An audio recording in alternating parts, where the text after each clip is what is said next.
President of the General Assembly, Excellencies, ladies and gentlemen. 20 years ago, leaders gathered at the 2005 World Summit and committed to protect populations from genocide, war crimes, ethnic cleansing, and crimes against humanity. In doing so, they recognized that sovereignty carries not only rights but responsibilities. First and foremost, the duty of each state to protect its own people. They underlined the duty of the international community to support states in this effort, and they highlighted the need for collective, timely and decisive action in line with the UN Charter when national authorities manifestly fail to do so. Today, we mark the 20th anniversary of the responsibility to protect at a time of profound global turbulence. We are witnessing the highest number of armed conflicts since the end of the Second World War. And these are marked by rising identity-based violence, widespread violations of international humanitarian law and human rights law, and deepening impunity. Conflicts are becoming more protected, more complex and interconnected. Emerging threats, such as the weaponization of new technologies and the proliferation of advanced weaponry, require a constant adaptation of our efforts to prevent the commission of atrocity crimes and to protect populations. In addition, too often, early warnings go unheeded, and alleged evidence of crimes committed by states and non-state actors are met with denial, indifference, or repression. Responses are often too little, too late, inconsistent, or undermined by double standards. Civilians are paying the highest price.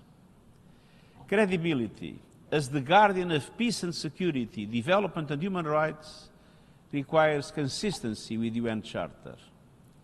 On this anniversary, we must recognize that the responsibility to protect is more than a principle. It's a moral imperative rooted in our shared humanity and UN Charter. Excellencies, in that spirit, I share today the 17th report of the Secretary General on the responsibility to protect.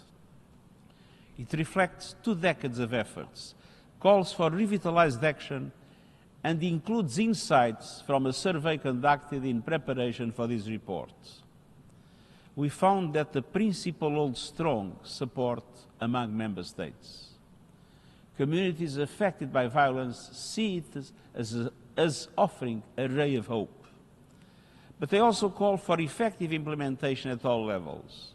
And the report highlights efforts realized through national prevention, mechanisms of regional nature, from the African Union to ASEAN, the OSCE, and the Organization of American States, and multilateral initiatives such as the Group of Friends of R2P, the ACT Code of Conduct, and the call for veto restraint in the face of mass atrocities.